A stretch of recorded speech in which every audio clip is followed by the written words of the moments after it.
Let's get salty! Everyone, Zeddy here again today with a brand new video, and happy holidays to everybody. It is time to start our year-end recap where we go through all of 2023. Look at these expansions. We got Festival Legends, Titans, and Showdown in the Badlands. We're gonna be going through all the cards, the best, the worst, the most hated, most underrated, overrated. We got a lot of different top 10 videos to go over. It'll all culminate till around New Year's. I am going to do it, the Zeddy's award show, where you guys will vote on your picks for all the categories. Also be like best Hearthstone YouTuber or Battlegrounds YouTuber, duels / wild, whatever. We'll have all of that. There'll be a poll for that later on. And to celebrate all of this, we're gonna do a giveaway just like last year, $100 worth of Hearthstone packs. To enter that giveaway, just like and comment on this video below. Doesn't matter, whatever you want. Please subscribe to the channel, like the video, and the giveaway winners will be announced at the year-end award show, the 4th annual Zeddy. So it should be a lot of fun and hopefully get you guys entertained throughout the holiday season. So we're gonna go my picks for the most broken cards in Hearthstone, the ones that just made the game crazy. And I'll pick a card for each class and the neutrals. And again, it's only cards released during this year. I'm excluding the mini set that came out like in February because it just complicates things. So no Rescue is not actually my pick. I just wanted to highlight that pretty nice card. But for Death Knight, for me, I feel like one card in particularly was outright busted in comparison to the rest, but I will give my vote to the Titan himself, the Primus, the 8-mana 7/9 legendary minion. After the usage of an ability, you discover a card with that rune. You can like destroy a minion, gain health, summon 3/3 undead taunts with Reborn and get an unholy card, all that, or just Runes of Frost, where the next spell you cast costs 3 less and spell damage +3. This goes into every Deathlight deck ever. It is so good. It's so ridiculous. You're playing aggro, it's gonna go in there. Frost DK, Blood DK, Unholy, Plagues.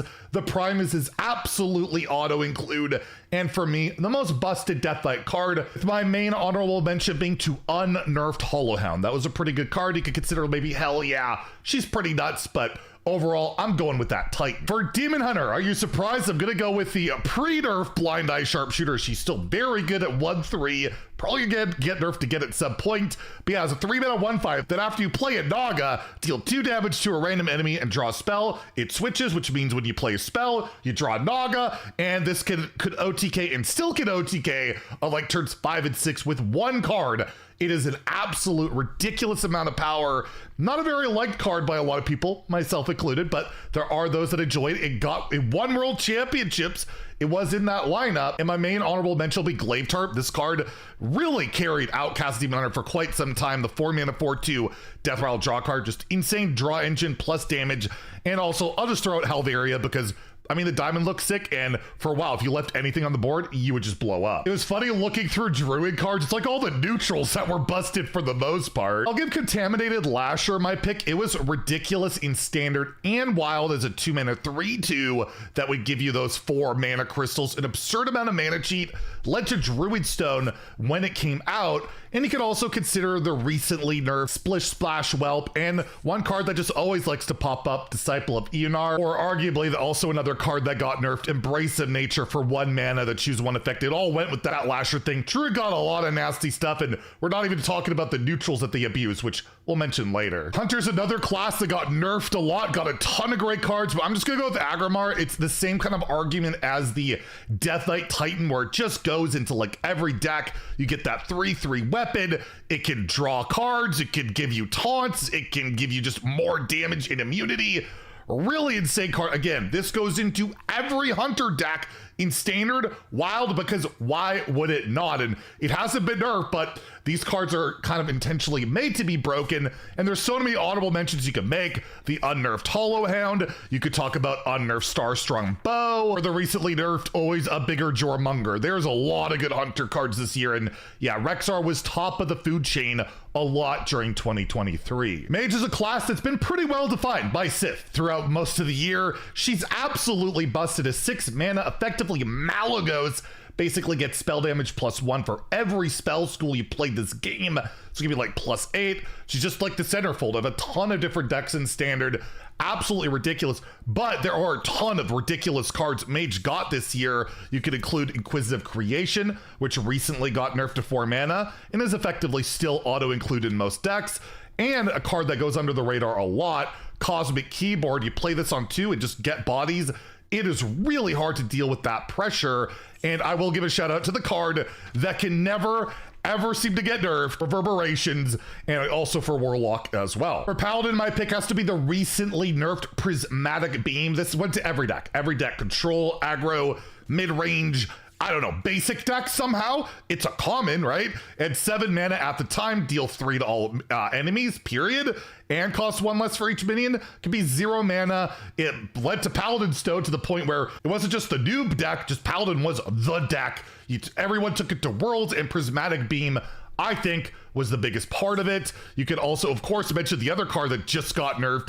Keeper Strength was absolutely ridiculous. Another crazy AoE, but at least that one you had to have a minion on the board for the most part for it to be good. And I will also mention the new Dragon Hi-Ho Silverwing is a pretty ridiculous card still, but Paladin has finally been dialed back just enough that it's not the king for like a second at least. It's just pretty easy to pick because they didn't get a lot of great cards, but Amethil is one of the best Titans out there where you get to discover any legendary minion when he uses abilities, and in particular, choosing 2 enemy minions, removing them from the game is ridiculously strong. You can get a random 6-drop with Taunt and Lifesteal, and also just choose a minion and copy it. But this card, again, another one of those decks, so like you're playing aggro Shadow Priest, right? One of the more aggressive decks in Standard. Yeah, you run Amethil. You don't in Wild, though, to be fair. But it's just another card you're just putting in every deck because it's so outright, utterly broken, super strong, and one of, the rare good cards Priest got this year,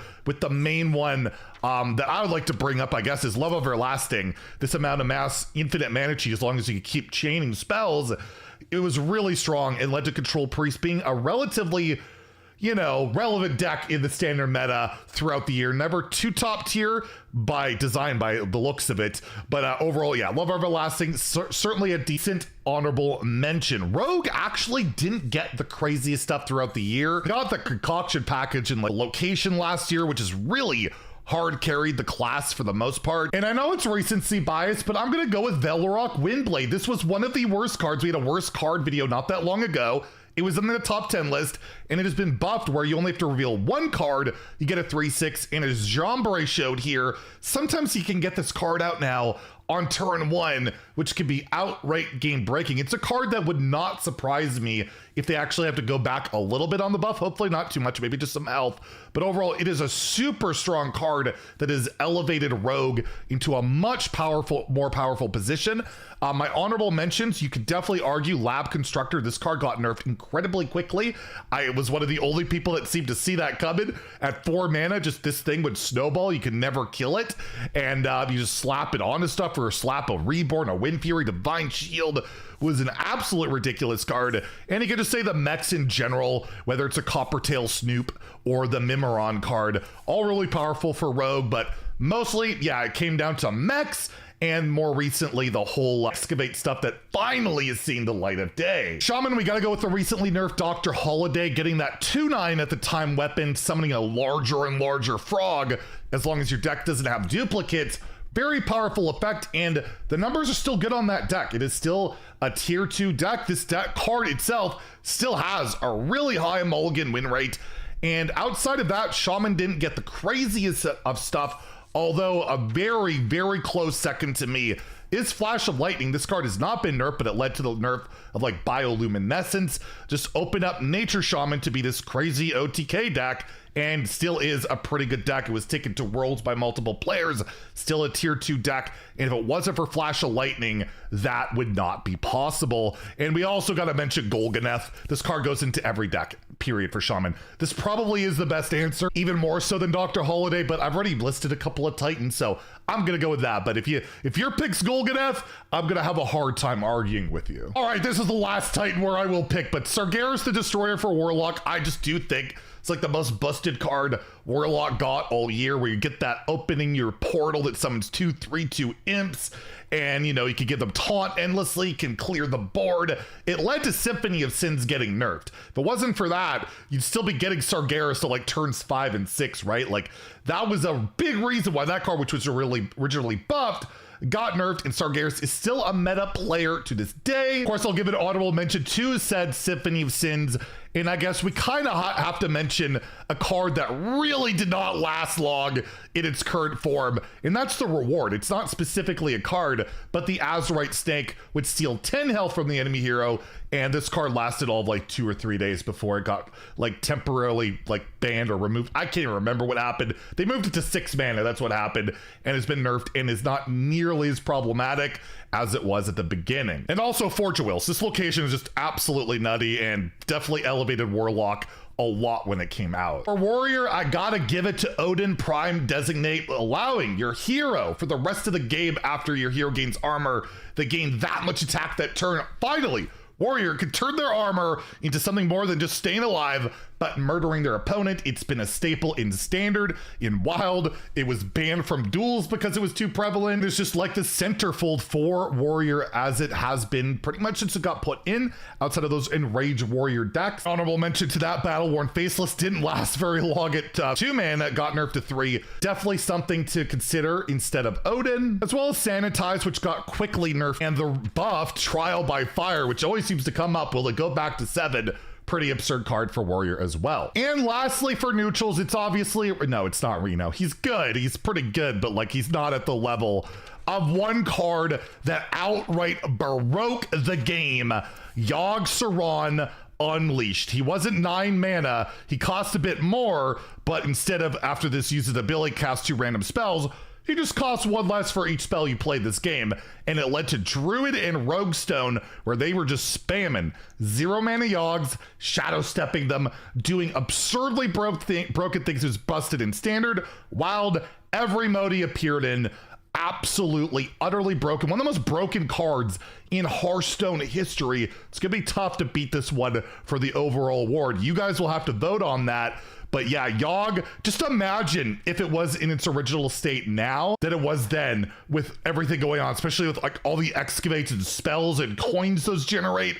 My goodness, I don't know what they were thinking with the original Yogg. He's still pretty good now, but his original state, absolutely omega broken. So let me know what you guys agree, disagree with. That could be your comment for the giveaway video. Make sure to enter that and tune in tomorrow, where we'll take a look at the worst cards. What were they thinking throughout 2023? If you enjoyed the video, please like and subscribe. Have a great day and stay salty, my friends.